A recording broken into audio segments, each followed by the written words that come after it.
Não. Obrigado. Vamos orar mais uma vez, queridos. Pai amado e santo, obrigado por esse momento, quando vamos refletir na Tua palavra. Fale ao nosso coração, abra a nossa mente para entendermos, abre o nosso coração para acolhermos, ó Pai, a palavra que vem do Senhor. Usa-nos para a Tua glória, estamos aqui apenas como instrumentos Teus, em Tuas mãos, para Te glorificar. Assim nós te oramos na Tua total dependência, Pai, e te agradecemos em nome de Jesus. Amém. Queridos, estamos na série de 1 João. Hoje nós vamos estudar os versos 8, 9 e 10 do capítulo 1. 1 João, capítulo 1, versículos 8 a 10. Vamos ler juntos? Se dissermos que não temos pecado nenhum, a nós mesmos nos enganamos e a verdade não está em nós.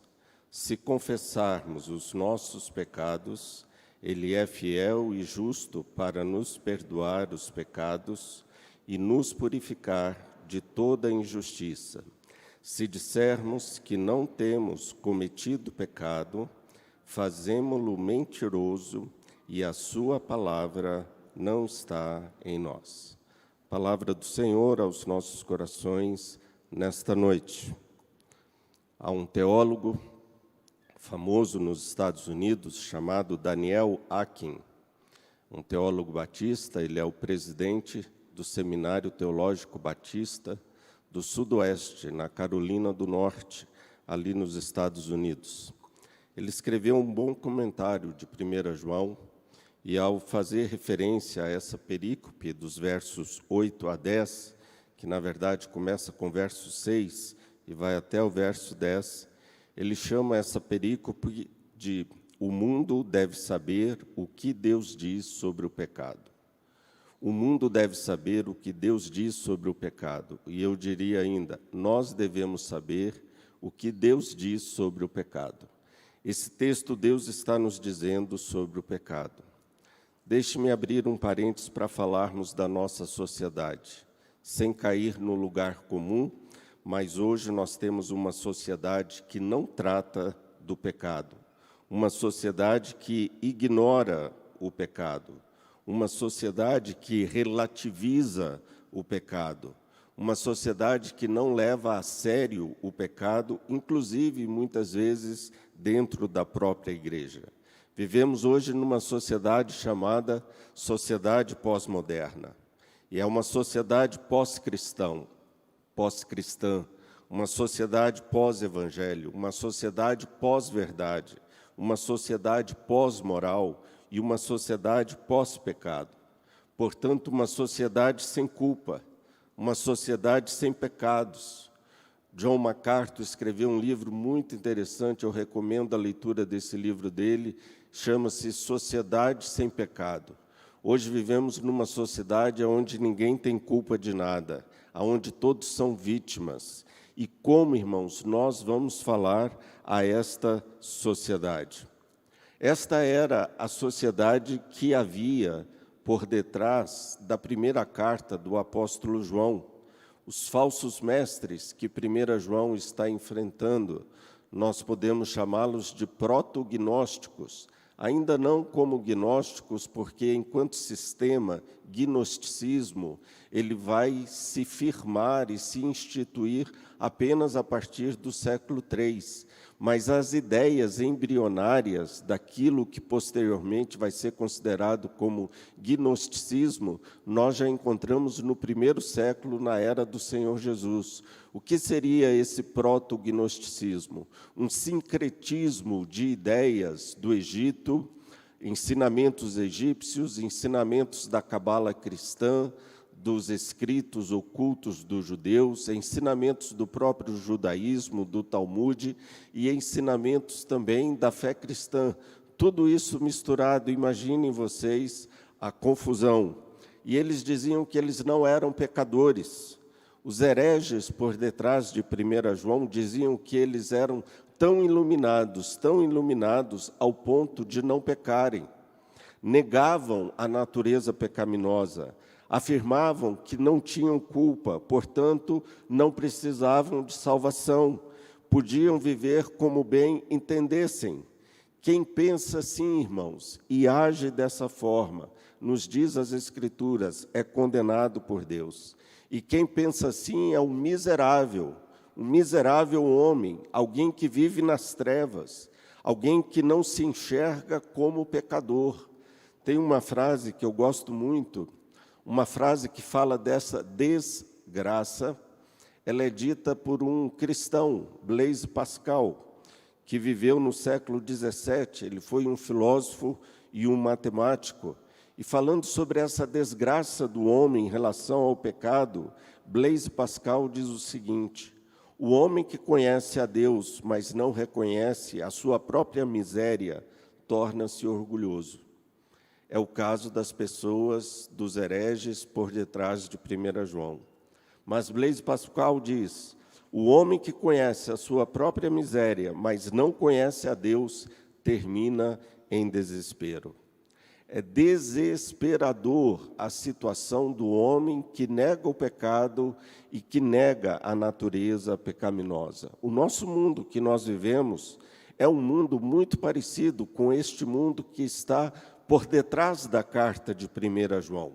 Nós vivemos numa sociedade onde, na pós-modernidade, não se fala de pecado. Hoje, com a secularização, o pecado é ignorado.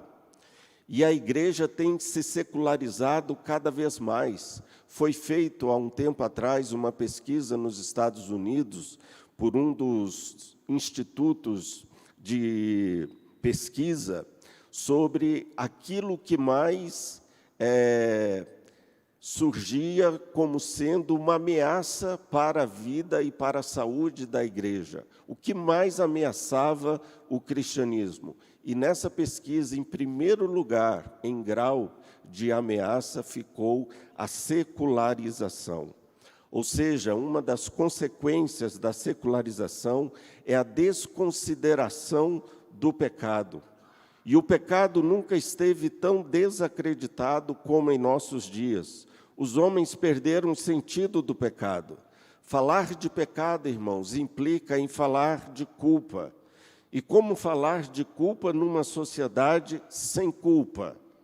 Vivemos hoje a relativização da verdade e, por conseguinte, a relativização daquilo que é certo e daquilo que é errado.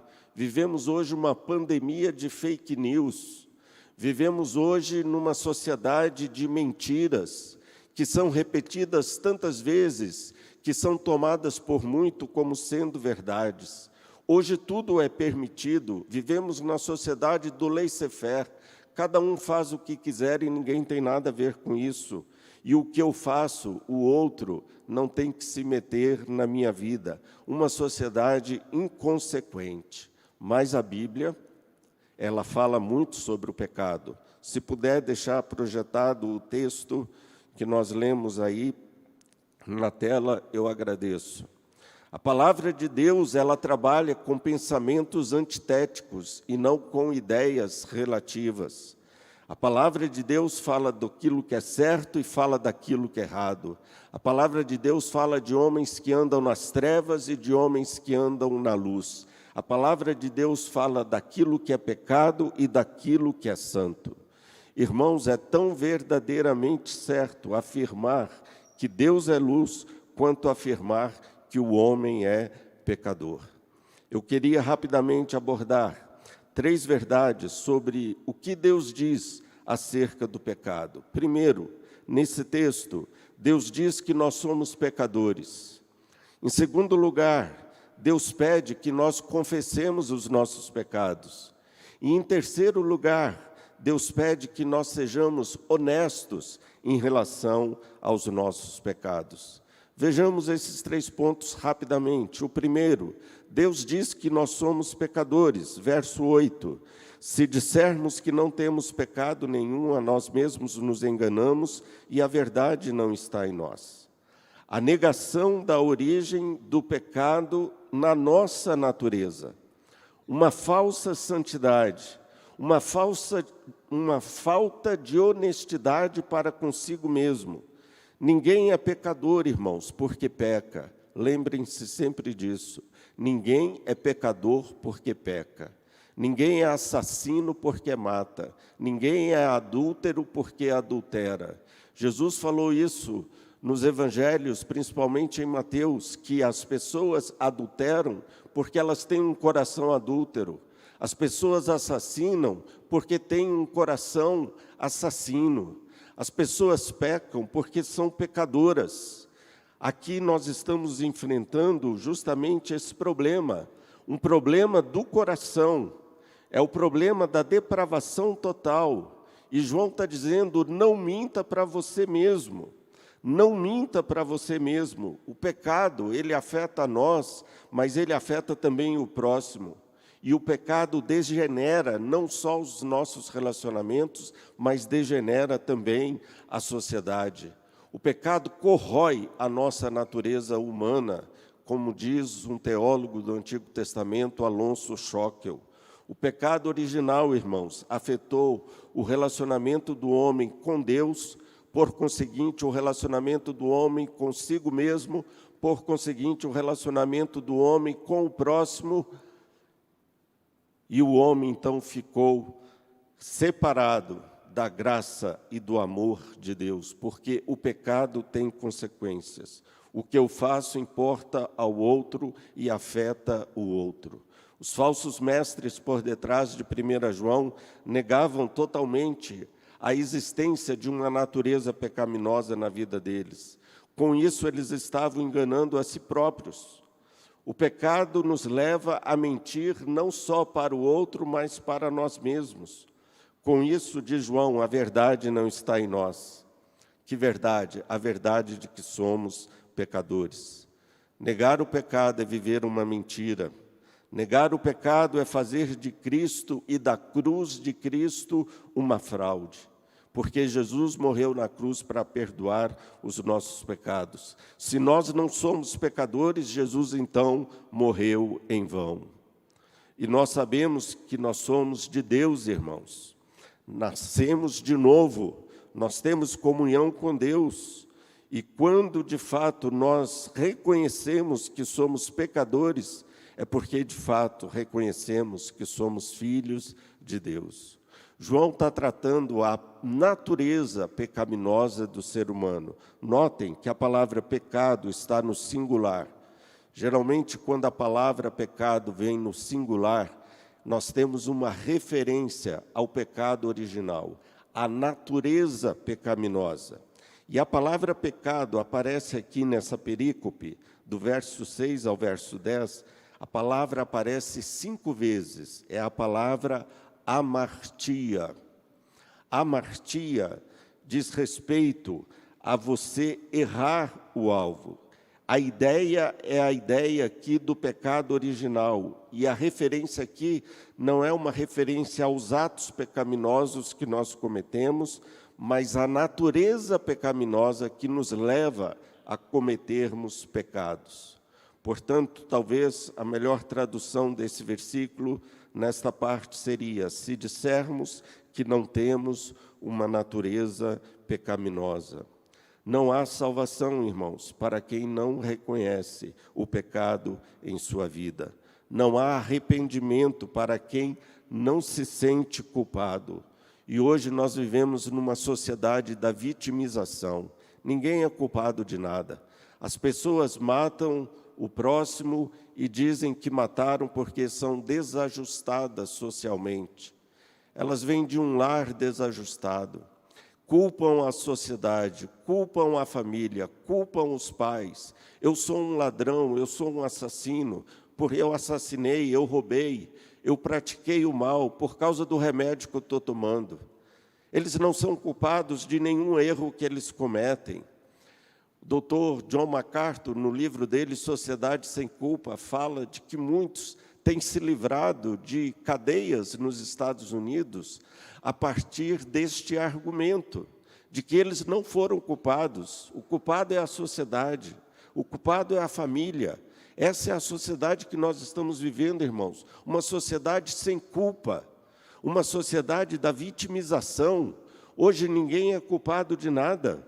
Sendo assim, se torna completamente desnecessária a morte de Cristo na cruz, o sangue que Jesus verteu na cruz. Por que Jesus morreu se ninguém tem nenhuma culpa? Esse também é o retrato do nosso tempo. Imagine vocês que na primeira metade do século XX, o século passado, nós temos um famoso teólogo americano chamado Richard Niebuhr. Esse teólogo americano fez uma crítica à teologia liberal do seu tempo, principalmente ali nos Estados Unidos, e veja o que ele falou na primeira metade do século XX, sobre a sociedade do seu tempo, fazendo uma crítica ao cristianismo liberal. Ele diz: um Deus sem ira levou o homem sem pecado para um reino sem julgamento pelas ministrações de um Cristo sem uma cruz. Parece que ele está falando para nós, no nosso tempo. Temos um teólogo chamado John Owen, grande teólogo, deixou muitos livros escritos, já temos muitos livros de John Owen traduzidos para o português. John Owen escreveu muito sobre o pecado, e John Owen falava que o homem que não tem um sentimento de pecado e de culpa nunca nasceu de novo, nunca foi um convertido. John Owen dizia: você quer saber se uma pessoa é de fato convertida? Veja como ela lida com o pecado. O verdadeiro cristão, ele reconhece que é pecador. Deus fala que nós somos pecadores. Segunda verdade, essa é a primeira verdade, somos pecadores. A segunda verdade, Deus pede que nós confessemos os nossos pecados. Nós não somos muito afeitos aos confessionários, como a Igreja Católica, mas há grande diferença entre as confissões da Igreja Católica e a nossa. O versículo 9 nos diz: se confessarmos os nossos pecados, Ele é fiel e justo para nos perdoar os pecados e nos purificar de toda injustiça. Se, nós temos uma série de se, desde o verso 6, verso 8, e agora aqui, neste versículo 9, esse se, uma condicional. Ou seja, se essa condição não for atendida, eu não serei perdoado. O pecado exige do homem uma atitude. O pecado exige do homem uma série de atitudes diante do pecado. E eu diria, só toma atitude diante do pecado quem se sabe pecador. Só quem reconhece que é pecador é que confessa. Hoje nós estamos vivendo numa sociedade onde os confessionários estão vazios, porque é uma sociedade sem culpa. Mas quem tem comunhão com Deus reconhece os seus pecados e confessa. Nessa nossa sociedade em que o homem se recusa a reconhecer o seu pecado, é uma sociedade que nega a culpa. Eu e você, irmãos, nós estamos numa sociedade sem culpa. Hoje os políticos negam ter feito qualquer coisa de errado. Os políticos dizem: eu não roubei, eu não menti, eu não fiz nada de errado. Ninguém assume a culpa de nada. E a Bíblia nos diz que este é o caminho daqueles que andam nas trevas e não na luz. Nem sabem em que eles estão tropeçando, errando e pecando. É o que nos diz Provérbios 4:19. O caminho dos perversos é como a escuridão, nem sabem eles em que tropeçam. Amados, é a luz de Deus que nos mostra o caminho certo. É a luz de Deus que realça em nós aquilo que é pecado. É a luz de Deus na nossa vida que faz com que nós reconheçamos os nossos pecados. Quem anda em trevas nem sabe que pecou e nem mesmo que tropeçou. E para essas pessoas não há o que confessar, pois elas negam qualquer pecado. Confessar é uma palavra interessante. Com fé. na verdade, vem da palavra grega homologar. Homo igual, logar vem de logos, que é a palavra. Uma palavra que é ratificada, ou seja, diz respeito a você dizer a mesma coisa. Dizer a mesma coisa que Deus diz sobre o pecador. Dizer que você se reconhece um pecador. Essa é a perspectiva divina, é concordar com Deus naquilo que nós pecamos. É a ideia de admitir o erro. E confessar, irmãos, é nomear os pecados. Confessar é se arrepender, e ninguém se arrepende se não sentir culpa. A confissão de pecados é uma demonstração de salvação genuína. Enquanto os falsos mestres, eles não admitiam seus pecados, um verdadeiro cristão, ele sempre tem consciência deles. John Owen dizia que é justamente essa consciência de pecado que denuncia que nós realmente somos salvos. Sem confissão não há perdão. Ah, pastor, mas eu peco tão pouco. Já pecou por falar que peca tão pouco. E peca mais quem diz que não peca. Lá no Salmo 19, o salmista, ele faz uma oração a Deus e ele diz: Senhor, quem pode discernir as próprias culpas? Expurga-me, Senhor, dos erros, dos pecados que me são ocultos. Notem que a pergunta é retórica. A resposta é: nós não sabemos discernir as próprias faltas. Tamanhas são as faltas, tantos são os pecados que nós cometemos, que nem conseguimos discerni-los, nos diz o salmista. Portanto, Deus, expurga-me, perdoa-me destes pecados que me são ocultos, pecados que eu cometi e nem consciência deles eu tenho. Ou como diz o livro de Números, de Levíticos, perdoa-nos os pecados cometidos na ignorância. O nosso perdão, nos diz o verso 9, está baseado em dois belos e maravilhosos atributos de Deus: a sua fidelidade e a sua justiça. Veja que o texto fala: Deus é fiel e justo para nos perdoar. Deus é fiel. Irmãos, Deus prometeu nos perdoar os pecados se nós os confessarmos. Lá em Isaías, nós temos uma teologia do pecado no Antigo Testamento muito rica, mas cito aqui apenas o texto de Isaías, capítulo 1, versículo 18, aonde o profeta nos diz: Vinde, pois, e arrazoemos, diz o Senhor, ainda que os vossos pecados sejam como a escarlata, eles se tornarão brancos como a neve. Ainda que sejam vermelhos como o carmesim, se tornarão brancos como a lã. O que Deus prometeu, Ele cumpre. Ele é fiel. O Senhor é fiel e justo para nos perdoar. Temos aí uma promessa. E a promessa é o contexto para a nossa confissão. A fidelidade de Deus para conosco nos constrange à confissão.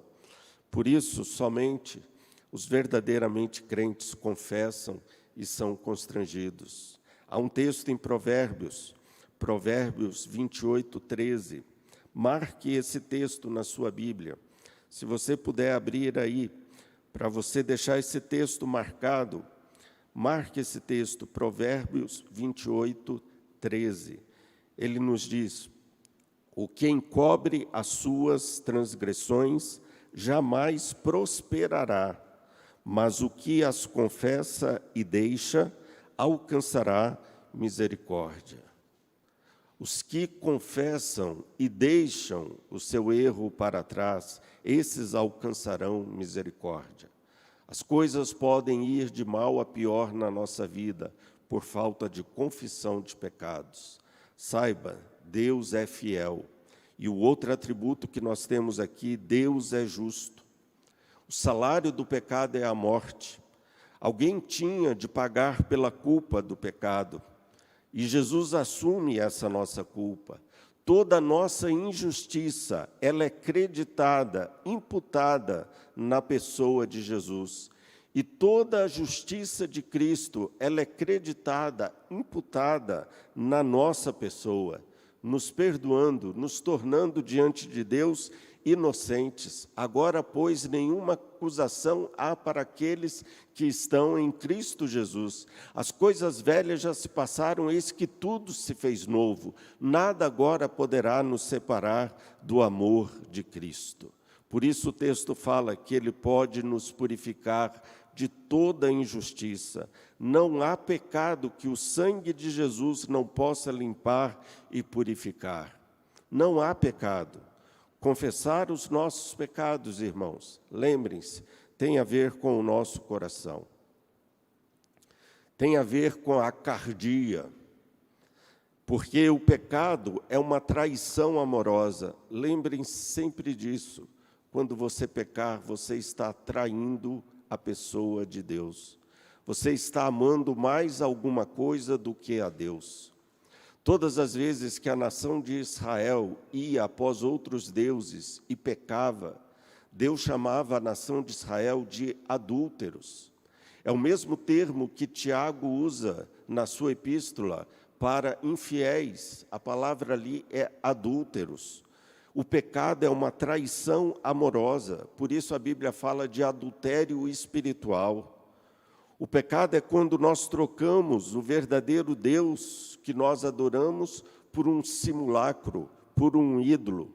O pecado ele é fruto do nosso coração mal direcionado, um coração idólatra. Como diz Calvino, o nosso coração é uma fábrica de ídolos. Portanto, confessar os nossos pecados é falarmos das paixões erradas do nosso coração, da idolatria dos nossos corações. Confessar os nossos pecados é pedir a Deus que o nosso coração seja íntegro e não dividido e pertença só a Ele. Um crente verdadeiro, ele confessa os seus pecados. Faço isso todo dia de manhã, faço isso o tempo inteiro, confessando a Deus os meus pecados. Como diz o salmista, a multidão dos meus pecados estão sempre diante de mim. Essa é a segunda verdade.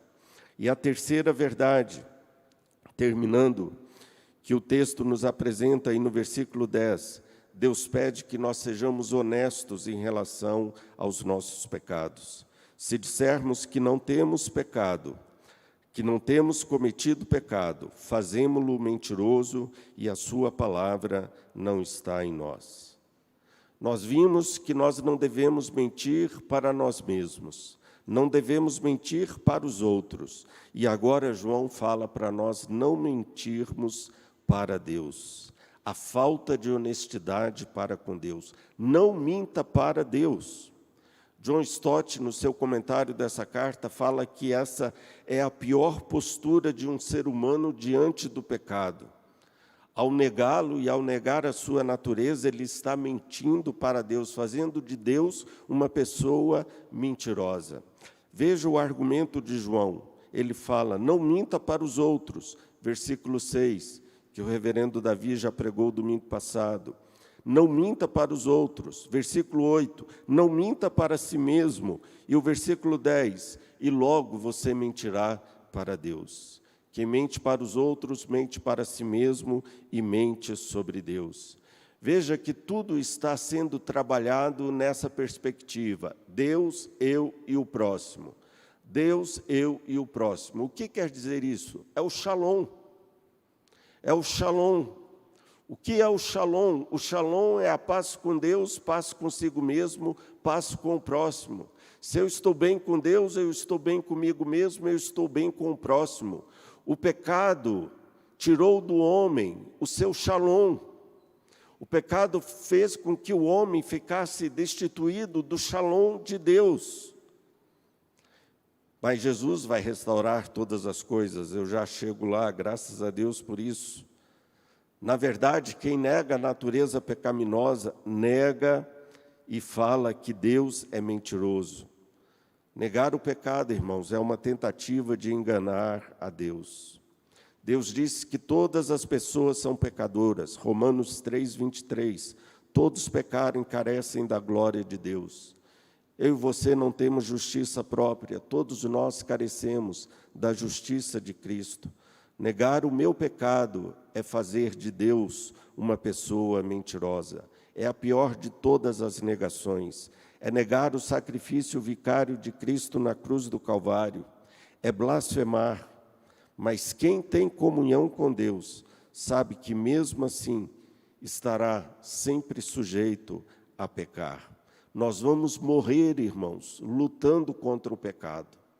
Até o último momento da nossa vida, nós vamos viver lutando contra o pecado. E quem nega o pecado, nega também a palavra de Deus. E diz, fazemo-lo mentiroso e a sua palavra não está em nós. A palavra de Deus que fala que nós somos pecaminosos. A palavra de Deus é a palavra do Evangelho, e a palavra do Evangelho claramente presume a pecaminosidade do ser humano. Se a palavra de Deus está em nós, nós temos a provisão do perdão de nossos pecados. Essa é a terceira verdade. Deus pede que sejamos honestos para com o nosso pecado. Quero concluir. O mundo deve saber o que Deus diz sobre o pecado. 3 verdades nós falamos nessa noite. Deus diz que somos pecadores, Deus pede que confessemos os nossos pecados e Deus pede que nós sejamos honestos em relação aos nossos pecados. E a grande pergunta, e eu finalizo com esta meditação: aonde está Cristo? Graças a Deus por Jesus Cristo. Cristo não é a negação do pecado, mas Jesus é a sua afirmação. A morte de Cristo na cruz é a prova contundente de que o homem é um ser pecador e está separado de Deus. Cristo nos mostra que o homem, sem o perdão divino, ele está debaixo da ira de Deus. Nós estávamos debaixo da ira de Deus, irmãos, mas foi a cruz de Cristo, foi o sacrifício de Cristo na cruz, foi Cristo se fazendo propiciação pelos nossos pecados. O que quer dizer essa palavra propiciação? Cristo aplacou a ira de Deus, Cristo satisfez Deus de tal forma que a ira de Deus deixou de estar voltada para nós e nós fomos então reconciliados com Deus. Éramos seus inimigos e agora fomos reconciliados, nos tornamos filhos, nos tornamos amigos de Deus. A cruz fez isso. O sacrifício de Cristo na cruz nos propiciou esta bênção, livrando-nos da ira de Deus. A cruz também é o lugar do perdão e da reconciliação. É o que significa a mesa do Senhor, a Santa Ceia, perdão e reconciliação. Como nós sabemos, sem o derramamento de sangue não há remissão de pecados.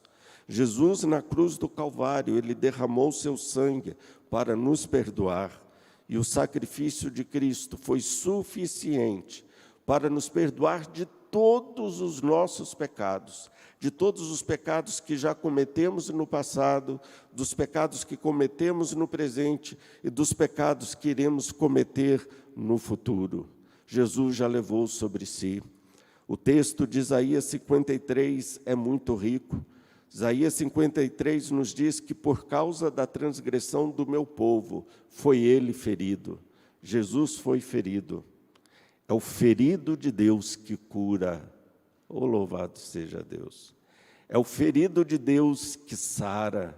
É o ferido de Deus que nos purifica de todo o pecado.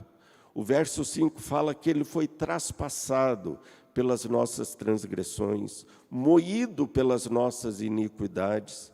O castigo que nos traz a paz estava sobre ele, e pelas suas pisaduras fomos sarados. Todos nós andávamos desgarrados como ovelhas, cada um se desviava pelo caminho, mas o Senhor fez cair sobre ele a iniquidade de todos nós. João Batista, olhando Jesus de longe, João Batista disse: eis o Cordeiro de Deus que tira o pecado do mundo. Eis o Cordeiro de Deus que tira o pecado da minha vida. Confesse a Deus o seu pecado. Deus é fiel e justo para te perdoar. Deus é fiel e justo para te perdoar. Vai e não peques mais. Confesse e deixe o seu pecado. Seja aquele pecadinho de estimação ou qualquer outro pecado, confesse a Deus. Ele é fiel e justo para te perdoar. Nunca me esqueço de uma mulher que certa vez entrou no meu gabinete, desesperada, porque ela tinha praticado um aborto. E a consciência dela a acusava de que ela tinha matado uma pessoa. Vimos agora recentemente na Colômbia uma festa em prol de assassinato de fetos de 6 meses. Que coisa horrenda, terrível. E as pessoas festejando. Isso é assassinato. E essa mulher entrou desesperada no meu gabinete. Ali conversei com ela. Pude falar do perdão que Deus nos dá. Não importa qual é o pecado. Deus nos purifica de todo pecado. Lembrem-se, Ele é fiel e justo. Lembre desses atributos de Deus. Ele é fiel e justo para nos perdoar e nos purificar de toda injustiça. E ali orei com aquela mulher e ela saiu diferente da forma como ela entrou, porque eu creio ela recebeu o perdão de Jesus. Graças a Deus pelo Cordeiro de Deus que tira o pecado da nossa vida. E Jesus que restaura o nosso shalom.